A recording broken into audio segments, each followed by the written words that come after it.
Let's talk about digital identity, the podcast connecting identity and business. I am your host, Oscar Santolaya. Hello, and thank you for joining this new episode of Let's Talk About Digital Identity. And today we'll have a geographical focus perspective in which today we'll focus on the Middle East.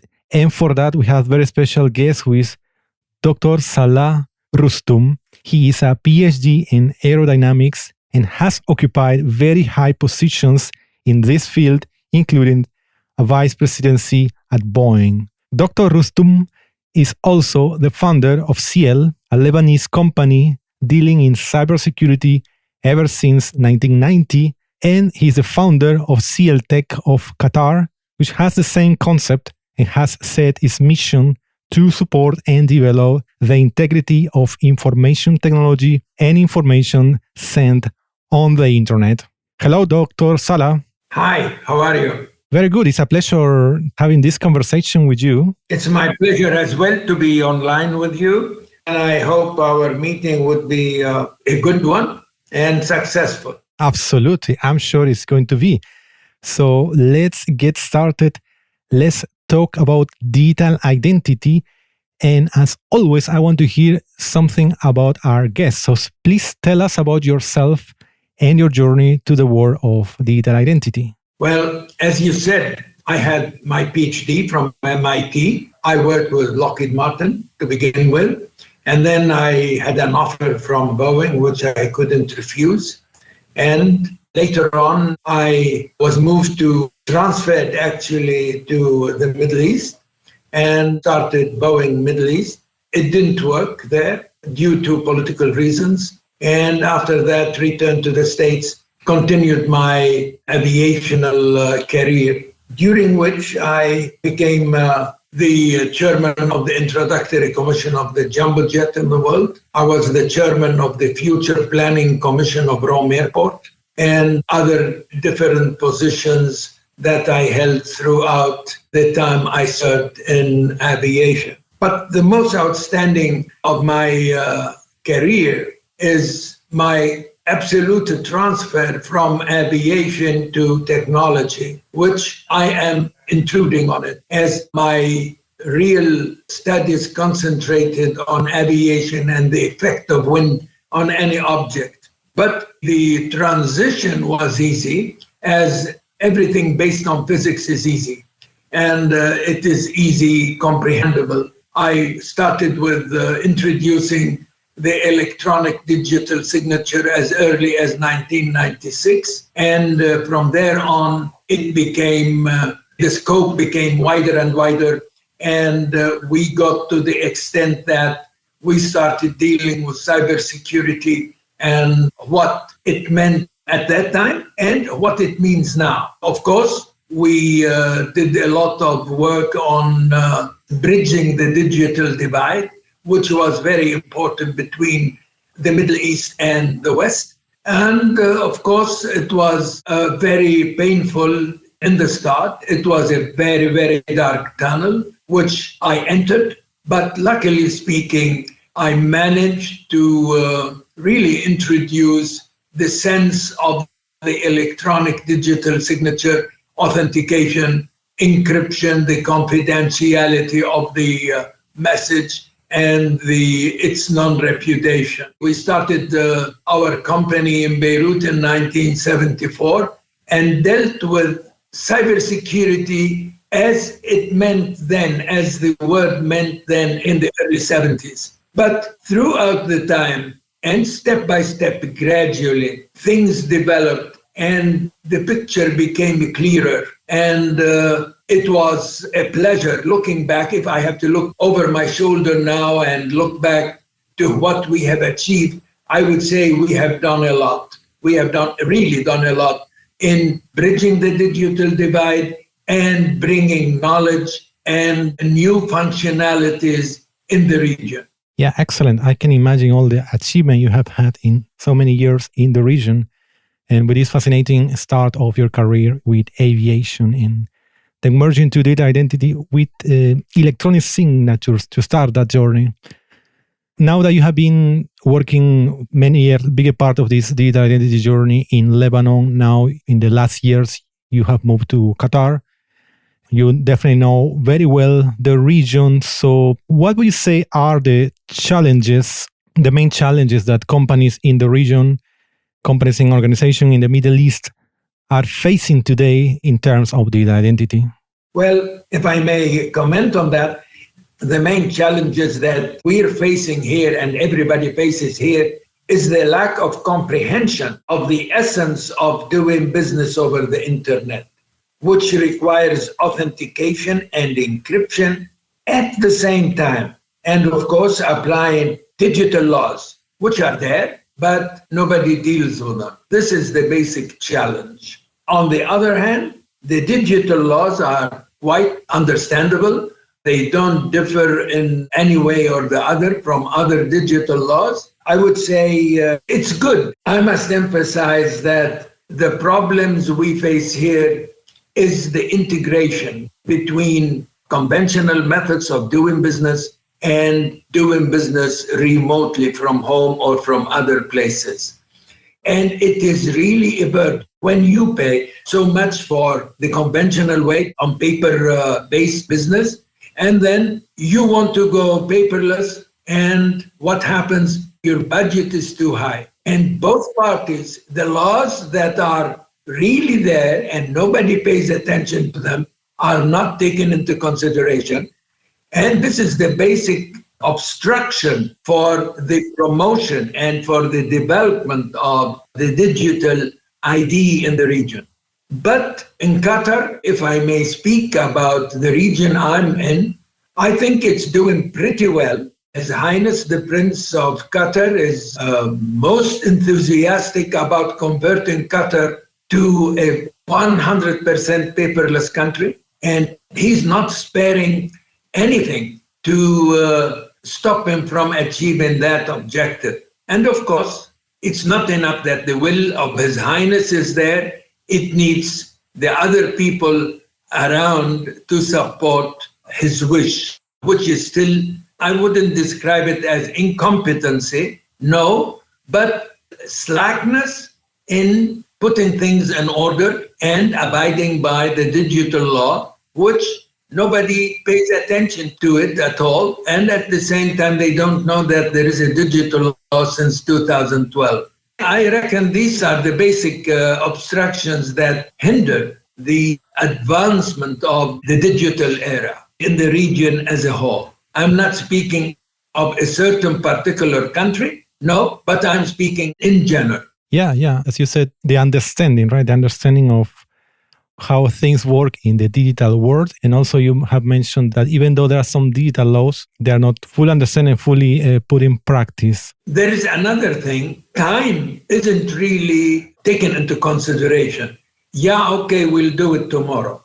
But tomorrow never comes. It could be a week, it could be 2 weeks, it could be 3 weeks, but ultimately it comes. But converting a country from one type of business to another, or not only one type of business, but one type of doing things to technology, time makes a big difference in its application. Yeah, definitely. And seeing all these obstacles that you have described, have you seen what we say about the solutions that have already put in practice, or potential solutions that you believe that they will solve these obstacles? What would you say about the solutions? It's raising awareness. And that's what we've been doing ever since 1990. We're raising awareness to all people at all levels, whether it is in the public sector or in the private sector. And raising awareness isn't something that you could do overnight. It takes not days, not months, it takes years to change the concept of doing business. But so far, so good. From, say, turn of the century in 2000, where after 22 years, I think the region has advanced a lot. And there is a big, significant change in the attitude of the people as a whole in both the private and the public sectors. So, yeah, raising awareness is super important. It's one of the first things that has to be done. And as you clearly said, it takes years. Yes, there is another thing. In most countries of the region, and I reckon in most of the world, the SMEs play a very important role in the development of the country because sometimes it's 70% are SMEs, 30% are the larger and bigger companies, organizations. So if we don't really treat the SMEs and tell them what to do and give them proper advice to move into technology and into doing business the right way and becoming paperless, it's very difficult to really make a nationwide change. But as far as Qatar is concerned, they have special programs about it. The same thing applies in the United Arab Emirates, and the same thing applies in the Kingdom of Saudi Arabia, and the same thing applies in Kuwait and in Sultanate of Oman and Lebanon, of course. But you have to try to give them solutions that are inexpensive. A company that has 2 employees, if you tell it, all right, you want to become paperless, it's going to cost you $50,000, nobody's going to say, all right, I'm in. And there are ways and means to do it in a very cheap manner. And there are ways that the technology offers itself for the promotion of SMEs in the world. And we should take advantage of that, listen to sound advice, and implement it. The basic issue is that there is much talk about it and little action is taken. We have to reverse the issue. We need do a lot and talk less. Yeah, a better balance. Absolutely. Absolutely agree.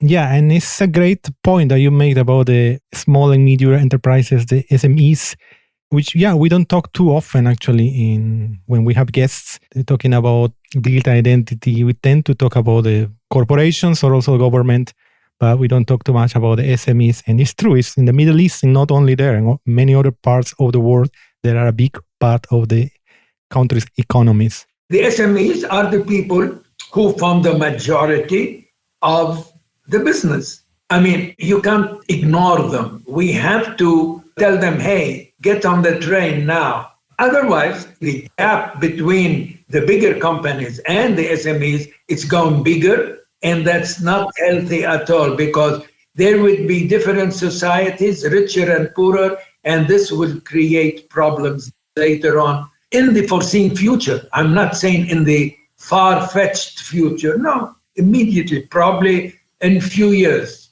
you'd see a big difference between the big enterprises and the smaller enterprises. Something else you have mentioned shortly before is the digital laws.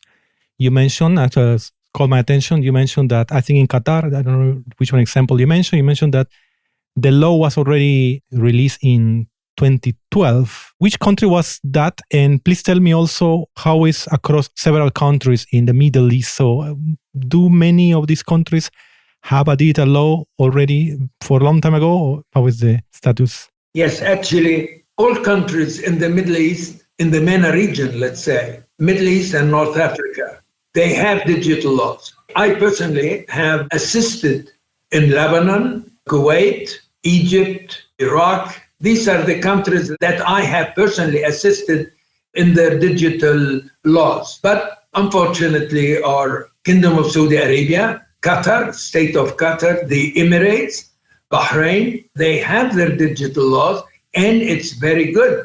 But as I said earlier, it is not implemented or partially implemented. And this doesn't make 1 + 1 2. It makes 1 + 1 sometimes 1. Or like when you say the square root of 1 is 1. That's it. I mean, we need to apply these digital laws to indoctrinate people. When the people say, or IT manager says, well, I don't need to apply to protect my email because it's protected. That's a very illogical argument. Nothing is protected over the internet. And nobody has forced anybody to go over the internet for the love of the internet. Nobody. Each company, each organization went on the internet because of its own free will. And they think that since they are sitting behind their computers and doing business, that means nobody is going to see them. They don't know that there are middlemen, there are hackers, there are so many different types of hacking and spear phishing and so on and so forth that disrupts the flow of work of their companies or organizations. And this is ignorance. And still, up to this very last minute we're talking now, we carry on raising awareness for any company that contracts with us for the provision of a solution or 2 or 3 solutions put together. We do the training free of charge because it's very good and you feel safe when everybody is au courant of what's going on. And little knowledge is dangerous. So I think it's the best way is to educate. And this is our role. We started raising awareness since 1990. And when I started talking about it in 1990, everybody, it was a dark, very dark tunnel with hardly zero glimpse of light in it. But look now, after 30 years, it's totally different. Everybody wants to be on the internet. Everybody wants to apply new technologies. The danger is that sometimes they get wrong advices and they pay a lot for these wrong advices. And this is the problem that not only in the Middle East and North Africa, many countries, but in Europe and the United States and even South America and wherever it is. There are many people that give wrong advices just for making money. They don't care how. I would say, if I may describe it as treacherous, it shouldn't be. We should have our own code of ethics. When you try to educate, when you try to become computer literate, and you know what's going around you in technology. The law is there, but the law doesn't teach you. You have to read. And how can you convince people to read? I would say many people are reading, and that's why the MENA region has developed tremendously, and I bet it's going to be a good developed region in the world that deals with the technology on a very high and sophisticated level. Yeah, excellent to hear that. So definitely we will be following the developments on this region, the MENA region, as you described. You are being involved also in not only Middle East, but Northern Africa countries. And if we look at the future, it's always difficult to get it right, talking about the future. But in the near future, let's see, how do you foresee data identity in this region? I think that the future of the MENA region is beautiful, and I think it would turn into a multi-billion dollar worth of business. It's escalating exponentially, and I have no fear whatsoever that the MENA region is really erupting. But I have to be very true with myself first to be able to address the others. I need to know the weak points to enable me suggest a solution. I can't take things in general. We go in specifics. And the future of the region is pretty high. And I suggest that those who are not in this area, they're going to suffer of the expansion and of the boom that's happening, and it's going to multiply in the very foreseen future. What you foresee is economical growth in the region. Absolutely. And so many other different positions will be made available. Yeah, definitely super interesting to see in the years to come how it's evolved and how, of course, the use of digital identity is part of that success. Yes, it is. If you look at Egypt, for example, if you take Egypt as an example, over 100 million people and a big country, and its government is definitely planning to go in the right direction. So what's stopping it? Nothing is stopping it. It's undergoing the different changes that are required for the promotion and the achievement of what you call going paperless. having a government that deals electronically only, that deals with its subjects and residents alike without the use of conventional methods of doing business. That saves a lot on time, that saves a lot on space, that saves a lot on the efficiency and the productivity of any office involved in this. Speaking of Qatar and speaking of the United Arab Emirates and the Kingdom of Saudi Arabia and the Gulf states, let's speak of the Gulf states without mentioning them. The Gulf states are the leaders in this field, but they could do better. It's not enough. In technology, there is no place called stationary. I can rest now. I have achieved what I want to achieve. In physics, there is no point called stationary. If you're not moving forward, you're moving backward. And that is technology. If you don't keep on moving forward, you're actually moving backward.